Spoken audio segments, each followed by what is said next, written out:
Welcome back to Deep Blue Tales, where we explore the most incredible true stories from the depths of our oceans. Today's story will remind you that sometimes the gentlest choice in the face of pressure can summon protection from the most unexpected guardians of the sea. Before we dive in, if you're new here, hit that subscribe button and join our community of ocean lovers from around the world. Also, drop a comment telling us which city you're watching from. We love seeing how far our tales travel. And if this story moves you, give it a like and share it with someone who needs to witness the ocean's quiet miracles. Off the coast of the Arabian Sea, somewhere between Oman and Western India, a young sailor was about to make a decision that would echo through 50 gentle giants of the deep. His name was Arjun Mehta, and at just 23 years old, he was the lowest-ranking deckhand aboard the MV Suryakiran, a 30-year-old cargo vessel that hauled containers between Mumbai, Muscat, and Mombasa. His job was simple and exhausting: endless cleaning, rust chipping, painting, coiling ropes, and obeying orders without question. Arjun came from a tiny coastal village near Vhali in Gujarat, India. His father had been a fisherman all his life, going out in a wooden dhow no more than 6 meters long. The catches had grown smaller every year, and by the time Arjun finished secondary school, there was barely enough money to buy fuel for the boat. College was out of the question. The only way to help his parents and 2 younger sisters was to go to sea the way his father had, but on bigger ships that paid in hard currency. So at 19, Arjun joined a maritime training institute, spending 2 years learning basic seamanship, safety drills, and how to follow orders aboard commercial ships. He was not the strongest or the fastest, but he was diligent, quiet, and gentle, with a deep respect for the ocean his father had taught him from childhood. His earliest memories were of sitting in his father's boat at dawn, watching the sun rise over the Arabian Sea as whale sharks glided silently past, massive spotted shapes beneath the surface. His father called them Vhali Dev, the whale god fish. In Gujarat, whale sharks were sacred, protected creatures. There were stories of villages refusing to harm them even when they tore nets, seeing them as blessings, not pests. "It is bad luck to hurt them," his father had told him once, pointing to a huge shadow passing under their wooden hull. "They do not hurt anyone. They are like moving temples. You show them respect, and the sea will remember." Those words stayed with Arjun long after he left his village. It was late May 2021, at the tail end of the pre-monsoon season in the northern Indian Ocean. Warm, heavy air sat over the water, and the horizon was hazy with humidity. The MV Suryakiran was 3 days out of Mumbai, heading west-southwest toward Oman with a full load of containers stacked 5 high on her deck. The ship was 180 meters long, her steel hull scarred from decades of service, paint peeling in places where the salt had won. That afternoon, the sea had been unnervingly calm. The wind dropped to almost nothing. The surface of the Arabian Sea lay flat and glassy, reflecting a sky that had turned an odd, metallic grey. Old-timers aboard the Suryakiran muttered to each other in Hindi and Tagalog. This kind of calm was not a blessing, it was a warning. Arjun was on the forward deck, chipping rust near the bow, when he heard the shout. "Whale shark off the port bow!" He dropped his hammer instinctively and ran to the rail. There, just 20 meters from the hull, was a shape that still made his heart leap the way it had when he was a child. A whale shark, maybe 7 or 8 meters long, moving slowly near the surface, its broad, flat head and white-spotted back clearly visible through the clear water. It was magnificent. The gentle giant swam parallel to the ship, unhurried, filtering plankton from the water as it moved. Its tail fins swept side to side with a slow, powerful rhythm. Several crew members gathered at the rail, pointing and calling out. Some took photos on their phones, but one of the senior officers, a rough, tired first mate named Rakesh Singh, frowned. "These things tear nets and damage hull paint near the ports," he said, scowling. "I've seen them ram into anchor chains, useless creatures." He turned to the boatswain. "Lower the spare line with the metal float, scare it off. If it comes too close to the hull, the captain will have my head if we get any damage before Muscat." The boatswain hesitated. Lowering a heavy metal object to bump an animal away was not officially in any manual, but on old cargo ships, shortcuts and improvised solutions were common. Before he could act, Arjun spoke. "Sir, please, it's just passing. Whale sharks are harmless. They will not damage the ship at this speed." The words were out before he could stop them. A junior deckhand interrupting an officer was not a wise move. First Mate Singh turned slowly, fixing Arjun with a hardened stare. "Did I ask for your opinion, sailor?" Arjun swallowed. His heart pounded. This was the kind of moment that could get him disciplined, or at least make the next weeks on board much harder, but he remembered his father's voice. "They are like moving temples. You show them respect." "Sir," he said, forcing himself to keep his voice steady, "in my village we are taught never to harm whale sharks. They are protected in India, and they cannot damage a steel hull at this distance. If we drop metal near it, we could injure it. Perhaps we can just alter course slightly, or slow down for a few minutes." A silence fell on the forward deck. The wind was still dead calm. The only sounds were the deep thrum of the ship's engines and the gentle slap of water against the hull. Singh's jaw tightened. "You think you know better than me, boy. You want to delay the schedule for a fish." Arjun's palms were slick with sweat. Every instinct told him to back down, to apologize. But when he looked over the rail and saw the whale shark's slow, unhurried progress, something in him refused. "With respect, sir," he said quietly, "this is not just a fish." The boatswain, an older Filipino seaman named Carlos, who had taken a liking to Arjun, stepped in. "Sir, we can reduce speed by 1 knot for 10 minutes. It won't affect arrival time. The shark will move away on its own, no need for lines." For a moment, it seemed Singh would insist. Then he cursed under his breath. "Fine, 10 minutes. But if anything happens to the bow paint, I will remember this conversation." He stalked off toward the bridge, shouting into his handheld radio to request a minor speed reduction from the officer on watch. Arjun exhaled slowly, his shoulders sagging with relief. He stayed at the rail watching the whale shark. As the Suryakiran's speed dropped, the ship and the shark moved almost in sync, side by side. For a moment, Arjun could see the animal's eye just below the surface, a small dark circle that seemed to look back at him. He raised his hand in a small, almost embarrassed gesture of respect, palm open over the water. "Go safely, Vhali Dev," he murmured in Gujarati. "Forgive us for our noise." The whale shark's enormous mouth opened, taking in water, filtering plankton through its gills. It swam a little closer, its dorsal fin just meters from the hull now, then, with a slow, powerful sweep of its tail, angled downward and disappeared into the blue-green depths. Within minutes, the engines powered back up to cruising speed. The moment passed. The crew drifted back to their duties. Only Carlos clapped Arjun gently on the shoulder as he returned to his rust chipping. "You have a good heart, kid," the older man said. "The sea remembers that kind of thing." That night, as the Suryakiran plowed westward through the darkening Arabian Sea, the atmosphere changed. By midnight, the air was heavy and electric. Heat lightning flickered silently on the horizon. The barometer on the bridge began to fall more rapidly than anyone liked. The ship's weather reports, downloaded by satellite, warned of a developing low-pressure system to the southwest, moving faster than forecast. By 2 a.m., the wind had risen to a steady 25 knots, whipping the previously glassy surface into sharp, white-tipped waves. The sky was ink black, the stars swallowed by thickening cloud. Rain began as a few heavy drops that splattered the deck, then built into dense curtains driven sideways by the wind. Arjun lay in his narrow bunk, sleep impossible as the ship began to pitch and roll more violently. Metal groaned.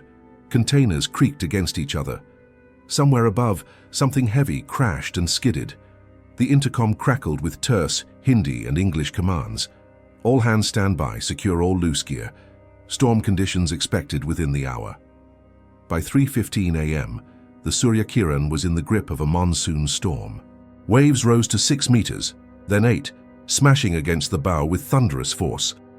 Each impact sent shuddering vibrations through the hull. Spray blew across the deck in sheets. The ship's bow plunged into troughs and rose on crests, pitching like a toy in a child's bath instead of a 20,000-ton steel vessel. On the bridge, the captain, a cautious, experienced mariner named Captain Nair, stood with feet spread wide, one hand on the console, eyes flicking between radar, weather overlay, and the angry Black Sea ahead. Wind steady at 40 knots from the southwest, the officer of the watch reported. Significant wave height 8 to 10 meters and building. We are right at the edge of the low. Any traffic near us? Nair asked. Negative, sir. Closest AIS contact is a tanker, 40 nautical miles to the north. We're alone out here. Then we ride it out, Nair said. Alter course 2 points to starboard to take the waves on the bow quarter. Reduce speed to 8 knots. Tell engine room to stand by for heavy weather. Below on the upper deck, Arjun and the other deckhands were ordered to double secure every lashing, every loose drum, every coil of rope. They moved like ants in bright yellow rain gear, safety lines clipped to rails, headlamps cutting through driving rain. Each step had to be measured. One misstep could send a man sliding across wet steel toward the heaving rail. The storm worsened. By 4 a.m., the wind was howling at over 50 knots, gusting higher. Waves towered 12 meters, as high as a 4-story building, slamming into the hull. Sometimes the bow rose so high that the propeller came partially out of the water, the engines briefly racing before biting into the sea again with a bone-deep vibration. Lightning split the sky in blinding forks, striking the water in the distance with booming cracks that rolled across the sea seconds later. The horizon disappeared entirely. Sea and sky merged into a single chaotic heaving darkness. Arjun had never seen the ocean like this. His father had told him stories of storms, but experiencing one from the deck of a container ship was something else entirely. Standing on the port side, clipped to a safety line, he watched as the ship's bow plunged into a wave so massive it buried the forward deck in white water up to the first row of containers. For a terrifying moment, the ship seemed to hesitate, like an animal caught mid-stride. Then, with a deep, grinding moan, it rose, shedding tons of water back into the sea. "Enough!" the boatswain shouted over the roar. "Back inside, nothing more we can secure out here." They stumbled into the relative safety of the interior corridor, slamming the watertight door behind them. Arjun leaned against the bulkhead, rainwater dripping from his hair and running down his neck. He could feel the ship's motion in his bones, up, down, side to side, in random, nauseating patterns. A thought surfaced in his mind, unbidden. If we are at the edge of the low, what happens if it shifts? As if in answer, the ship lurched violently to starboard, sending a toolbox skidding across the corridor and slamming into the opposite wall. Somewhere above, a container banged hard against its neighbor. On the bridge, the news was not good. "The low has deepened, sir," the officer of the watch said, pointing at the updated weather display. "New satellite data shows the center shifting northeast. We're not at the edge anymore, we're nearly in the core." The color-coded map showed concentric bands of wind and rain. The MV Suryakiran's GPS position sat uncomfortably close to the darkest band. "Can we alter course away?" Captain Nair asked, already knowing the answer. "Not without turning beam on to the waves for at least an hour. We'll roll dangerously, sir. Risk of container loss, maybe more." The captain stared into the darkness. The rain was so heavy now that even the ship's powerful forward floodlights illuminated only a wall of water. The bow spotlight revealed waves with breaking crests blown sideways by the wind, white streaks cutting through black. "Maintain heading," he said finally. "We ride it out. Tell the crew to stay below, strapped in. No unnecessary movement on deck." At 4:37 a.m., a rogue wave hit. It appeared out of the darkness with no warning, a wall of water perhaps 15 meters high, steeper and more chaotic than the waves around it. The bow plunged into its base instead of rising to meet it. For a heartbeat, the forward deck disappeared under a mountain of white water. The ship's nose dug in, the entire vessel shuddering as if it had struck a solid object.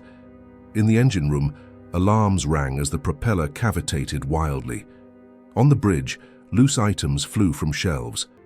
The helmsman clung to the wheel, eyes wide.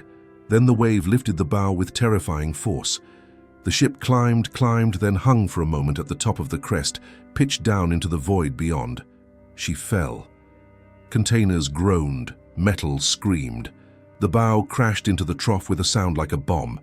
Spray shot higher than the bridge, slamming into the windows with such force that for a moment all outside visibility vanished. When the water cleared, the captain saw something that made his mouth go dry. Ahead of them, barely visible in the lightning-lit darkness, The sea was chaos. Waves crossed each other from different directions, creating tall, jagged peaks and deep, twisting troughs, a washing machine of water that could roll even a large ship if caught broadside. "Alter course 5 degrees starboard," he said. "Try to find a cleaner heading through that mess." The helmsman turned the wheel. Nothing happened. "Rudder not responding, sir," he shouted. "We've lost steering." For a moment, no one spoke. Losing steering in a storm like this, in crossing seas, was one of a captain's worst nightmares. Without control of the rudder, the ship could turn sideways to the waves, roll dangerously, even capsize. "Engine room report," Nair barked into the intercom. A crackling reply. "This is engine room. We have a hydraulic failure on the steering gear. Pressure dropped to 0. We're attempting manual bypass, but it will take time." Time was the one thing they didn't have. Below decks, Arjun felt the change immediately. The ship's motion, already violent, became erratic. Instead of taking waves mostly on the bow quarter, the Suryakiran began to yaw unpredictably, her bow swinging left and right as waves struck her from different angles. He made his way to a small porthole in the crew mess, holding onto handrails with both hands. Through the streaked glass between sheets of water, he saw something that turned his blood cold. The ship was beginning to lie across the waves. One massive wave hit them on the port beam, slamming into the side of the hull. The Suryakiran rolled hard to starboard, plates and cups crashing from the messroom shelves. Men shouted as they were thrown against tables and bulkheads. For a second that felt like an eternity. The ship kept rolling. 30 degrees, 35, 40. At 40 degrees, cargo lashings began to strain dangerously. Containers stacked high on deck groaned as gravity pulled them sideways. "Come on," Arjun whispered under his breath, bracing his feet against the wall. "Come on, come back." Slowly, agonizingly, the Suryakiran rolled back toward upright, but everyone aboard knew they could not survive many hits like that. Without steering, they were at the mercy of the storm. And then, in the middle of that roaring, chaotic darkness, something changed. It began quietly, almost imperceptibly. First, the ship's wild yawing slowed. The bow, instead of swinging uncontrollably, began to hold a more constant heading. The rolling lessened from violent lurches to heavy but more predictable motions. On the bridge, Captain Nair frowned. "Did engine room restore steering?" he asked. "Negative, sir," came the immediate reply. "Hydraulics still offline. Manual bypass not engaged yet. You're still without rudder control." "Then why?" Nair stepped closer to the forward windows, squinting into the storm. Lightning flashed. For a brief, brilliant instant, the sea ahead and to the sides of the Suryakiran lit up in stark, silvery detail. And what the captain saw made him forget for a heartbeat how to breathe. In the foaming, heaving water around the ship, illuminated by that flash of lightning, were shapes. Dozens of them. Broad, flattened heads, wide spotted backs, long tails sweeping rhythmically. Whale sharks. They were everywhere, on the port bow, on the starboard bow, alongside the hull, just ahead of the prow. At least 50 of them, maybe more, swimming in a loose but unmistakable pattern. They were not randomly scattered, they were aligned. The largest whale shark, easily 10 or 11 meters long, swam directly in front of the bow, just below the surface, its massive body cutting through the water like a living icebreaker.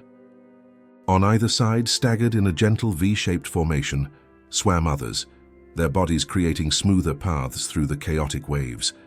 They were guiding the ship. Lightning flashed again, confirming what the captain thought he'd only imagined. The whale sharks maintained their positions, adjusting subtly to each new wave, always keeping a corridor of slightly calmer water directly in front of the Suryakiran's bow. On the lower deck, Arjun rushed to another porthole, pressing his face close despite the spray. In the next burst of lightning, he saw them too, white-spotted backs beneath the surface, so close he could count the patterns on their skin. 50 whale sharks surrounding the ship, leading it. His heart hammered. A memory surfaced, his father's voice, quiet over the creak of their wooden boat. They are like moving temples. You show them respect, and the sea will remember. The sea had remembered. For the next hour, as the storm raged around them, The Suryakiran moved through the waves with a strange, uncanny steadiness. Without rudder control, the ship should have yawed helplessly. Yet somehow, the bow stayed mostly into the seas, taking the waves at a survivable angle. Each time a particularly steep wave loomed ahead, the whale sharks shifted slightly, their synchronized movements breaking the worst of the chop before it reached the bow. It was not that they were physically dragging or steering the ship. No animal could move 20,000 tons of steel against its will. But by swimming in formation directly in front of and alongside the bow, their massive bodies altered the micro-patterns of waves and turbulence. They created smoother paths, disrupted breaking crests, and in a way no one on board could explain, helped keep the ship's heading truer than it had any right to be. Whale sharks are known to align with currents and frontal boundaries, following the paths of least resistance through complex ocean conditions. In that storm, it was as if they were using that same instinct to carve a survivable route for the crippled ship. On the bridge, no one spoke of it out loud at first. Sailors are pragmatic people, trained to trust numbers and instruments.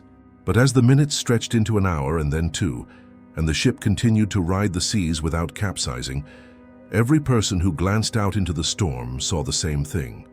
Those spotted backs, those sweeping tails, always there, always in formation.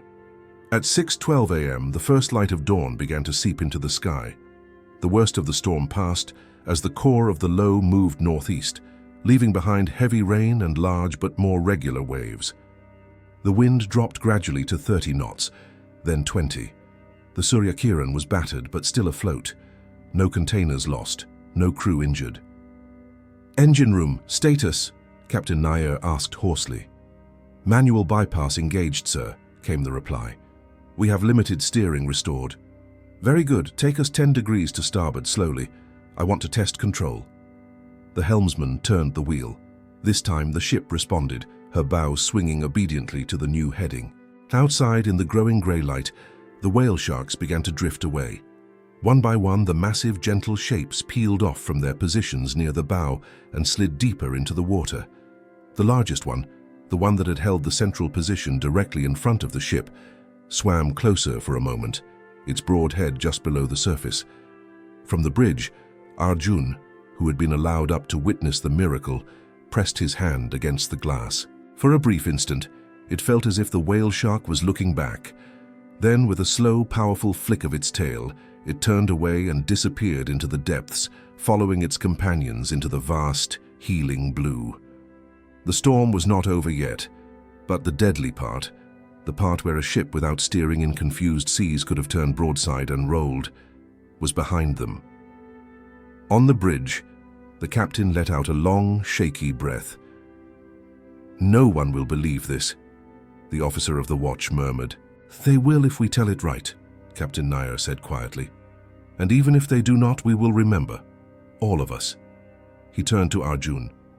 "Sailor Mehta, yesterday you argued against harming a whale shark near our bow. Today, 50 of them escorted us through a storm that could have killed us.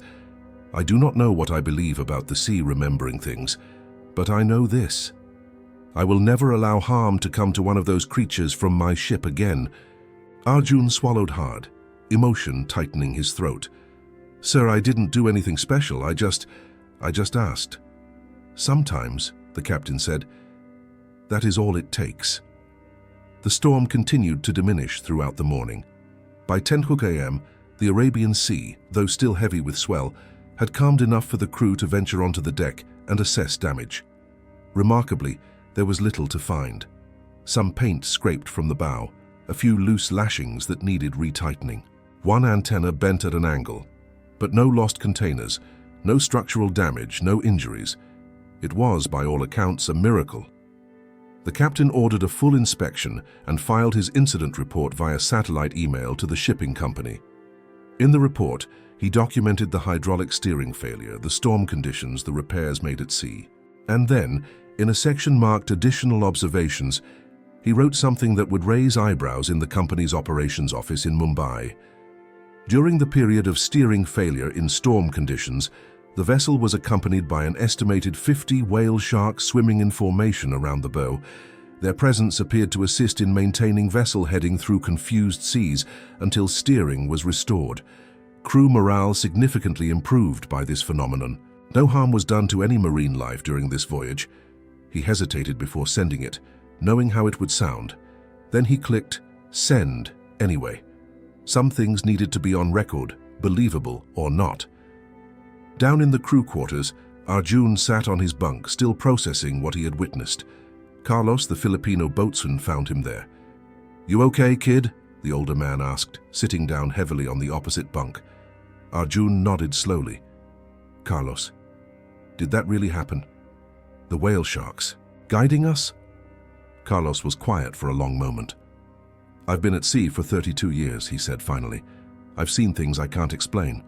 Dolphins leading a ship to shore when the navigation failed near the Philippines, a school of tuna that stayed under our boat for 3 days during a fuel shortage, and when we finally dropped a line, they practically jumped onto the hook, fed the whole crew. The ocean is not just water and salt, Arjun. It is alive in ways we do not understand." He leaned forward, his weathered face serious. "Yesterday you stood up to an officer to protect one whale shark. You risked your job, your reputation, maybe your safety on this ship. And you did it for a creature that could not thank you, could not pay you back. But the ocean saw, and maybe, just maybe, it responded." "You think they came because I helped that one shark?" Arjun asked quietly. "I think," Carlos said carefully, "that the ocean remembers kindness. And I think those whale sharks were in the area because this is their migration route, their feeding ground. But when the storm came and we were in trouble, they stayed. They formed up. They helped. Would they have done that for any ship? Or did they recognize yours because you showed them respect the day before?" He shrugged. "I don't know. But I know this. I will tell this story for the rest of my life, and I will never forget what you did." When the MV Suryakiran docked in Muscat 3 days later, Arjun expected to quietly resume his duties, unloading cargo, preparing for the next voyage, staying invisible as junior crew members were supposed to do. Instead, he was summoned to the captain's cabin. Captain Nair sat behind his small desk, looking tired, but less grim than usual. Beside him sat a man Arjun didn't recognize, younger, perhaps 40, wearing a collared shirt with a logo Arjun recognized, the Marine Conservation Society of Oman. "Sailor Mehta, this is Dr. Rashid Al-Balushi," the captain said. "He is a marine biologist specializing in whale shark research in the Arabian Sea. I contacted him after we arrived." Dr. Al-Balushi stood and shook Arjun's hand firmly. "Mr. Mehta, Captain Nair shared his incident report with me, along with some details about your actions the day before the storm. I have some questions, if you don't mind." For the next hour, Arjun recounted everything he could remember. The lone whale shark near the bow. His decision to ask the first mate to slow down rather than scare it away. The storm. The steering failure. And then, most importantly, the 50 whale sharks that appeared in formation around the ship. Dr. Al-Balushi took notes rapidly, occasionally asking for clarification. "You estimated 50 individuals. Could there have been more?" "Maybe," Arjun said. "It was dark, and the storm was still heavy, but I saw at least 50 clearly in the lightning flashes." "And they maintained a formation. You said a V shape in front of the bow?" "Yes, with the largest one at the center, directly ahead. Others on either side staggered back." Dr. Al-Balushi sat back, shaking his head slowly. "This is extraordinary. Whale sharks in the Arabian Sea are known to aggregate in large numbers, particularly off Gujarat and Oman during seasonal plankton blooms. We've documented groups of 30 to 40 individuals feeding together. But coordinated movement in formation during a storm? That has never been recorded." He pulled out a tablet and showed Arjun a scientific paper. "This is a recent study on whale shark behavior during a typhoon off Japan. Researchers tracked a tagged whale shark and found it dove to 90 meters depth to avoid the worst of the surface turbulence. Whale sharks have sophisticated responses to storms. They can sense pressure changes, navigate using magnetic fields, and dive deep to escape dangerous surface conditions." "So they knew the storm was coming," Arjun said. Almost certainly. What's unusual is that they stayed near the surface, near your ship, instead of diving to safety. And the formation behavior. He trailed off, flipping through more papers on his tablet. There are documented cases of whale sharks altering their behavior in response to human presence. Usually it's avoidance. They dive or swim away when boats get too close, when tourists touch them. But there are also rare reports of individual whale sharks approaching divers who have helped them, exhibiting what appears to be curiosity or even recognition. He looked up at Arjun. The day before, you convinced your officer to slow down rather than frighten away a whale shark. That individual may have recognized your ship the next day when the storm hit. Whale sharks can identify individual vessels by engine sound and vibration patterns. If that shark communicated with others in the area, and we know they vocalize and may coordinate through low-frequency sounds, it's theoretically possible they responded as a group. But why? Arjun asked. Why would they help a ship? Dr. Al-Balushi smiled. That's the question that will keep researchers busy for years. My hypothesis? Whale sharks are highly intelligent, far more than we've given them credit for. They have large brains, complex social behaviors, and long lifespans, possibly 70 to 100 years. They remember feeding sites, migration routes, and likely individual encounters. If one shark learned that your ship was non-threatening, even helpful, and that information spread through the group, their behavior in the storm could have been a form of reciprocal action. He paused. Or it could have been coincidence. A large aggregation of whale sharks happened to be moving through the same area in the same direction your disabled ship was drifting, and their presence calmed the water enough to stabilize your heading. Science requires proof, and I don't have that. But Captain Nayer's report, your testimony, and the fact that you all survived a storm that should have capsized a vessel without steering, that's compelling. Before Arjun left the cabin, Dr. Al-Balushi handed him a business card. I'm organizing a whale shark conservation project in Gujarat, working with fishing communities to protect critical habitat. We need people who understand both the ocean and the cultural significance of these animals. If you ever want to leave commercial shipping, contact me. We could use someone like you. Arjun stared at the card, stunned. I'm just a deckhand. I don't have a degree in marine biology. You have something better, Dr. Al-Balushi said. You have respect. You have the courage to speak up when it matters. And you have a story that will inspire fishermen and sailors across the Arabian Sea to protect these creatures instead of fearing them. That's worth more than any degree. Over the following months, Arjun's story spread quietly through the maritime community. Other sailors came forward with their own accounts, dolphins guiding ships through fog, sea turtles appearing near vessels in distress, even reports of whales pushing disabled boats toward shore. Stories dismissed as superstition suddenly had a credible, documented case to point to. The shipping company, initially skeptical of Captain Nayer's report, reviewed the vessel's data logs and confirmed the timeline. Steering failure at 4x a.m., wild yawing and dangerous rolling until approximately 4:40 a.m., then inexplicable stabilization despite continued lack of rudder control, until repairs completed at 6:12 a.m. The data matched the crew's testimony about the whale shark's arrival and departure. A maritime safety journal published a case study titled Unexpected Stabilization of Disabled Vessel in Storm Conditions, Role of Marine Megafauna. While carefully avoiding definitive claims, the study noted that large animals swimming in coordinated patterns could theoretically affect local wave dynamics around a vessel, but for Arjun, the real change was personal. 6 months after the storm, he made a decision. He completed his contract with the shipping company, returned to his village in Gujarat, and contacted Dr. Al-Balushi. Within weeks, he was working as a field assistant on whale shark conservation projects, talking to fishing communities about protection efforts, teaching children about the gentle giants that migrated past their shores.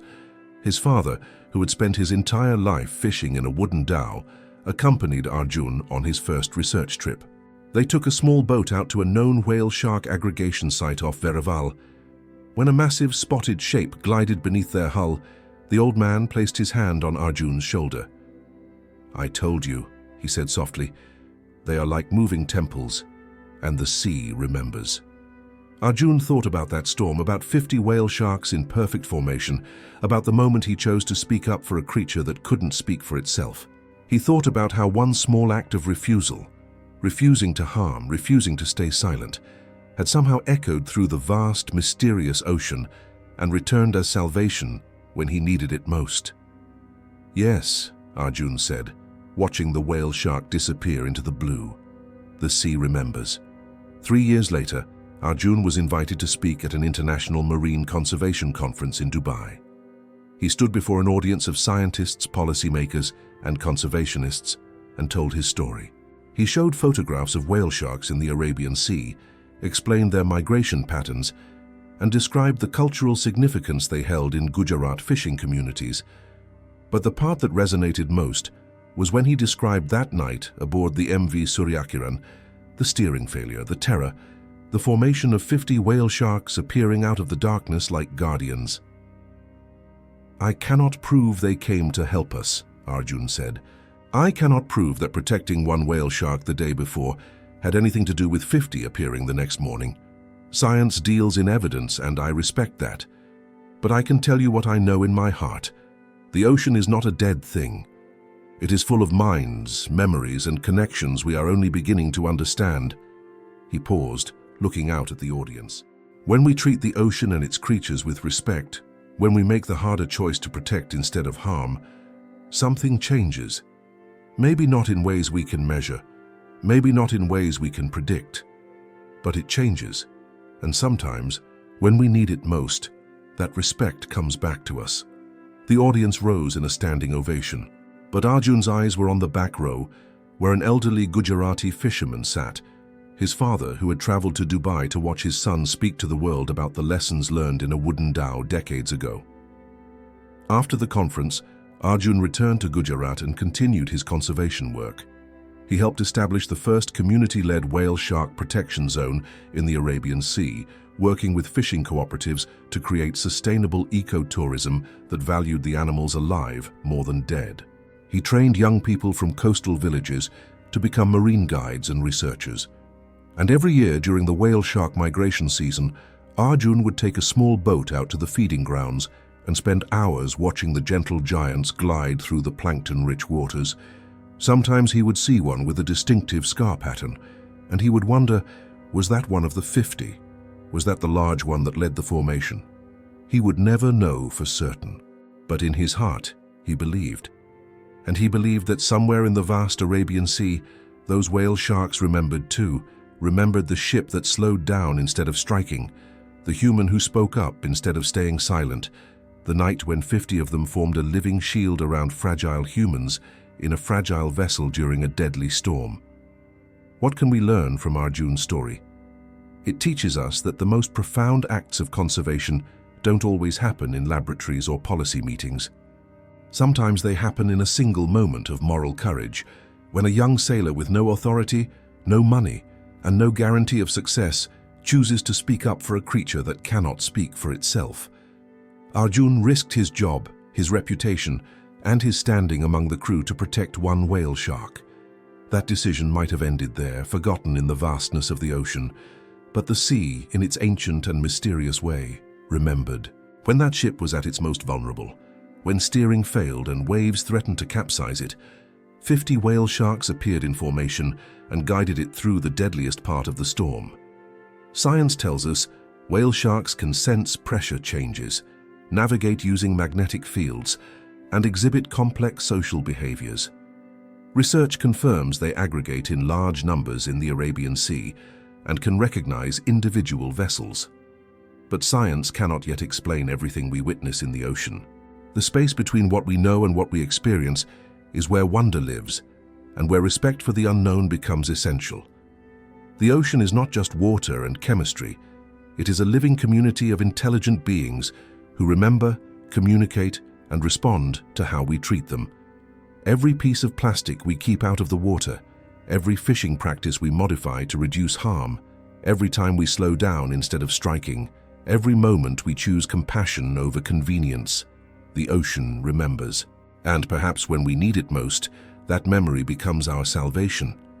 If this story moved you, Let us know in the comments. Have you ever witnessed something in nature that science couldn't fully explain? Subscribe for more tales that remind us we share this planet with minds as complex as our own. And share this with someone who needs to remember that respect for life, all life, is never wasted.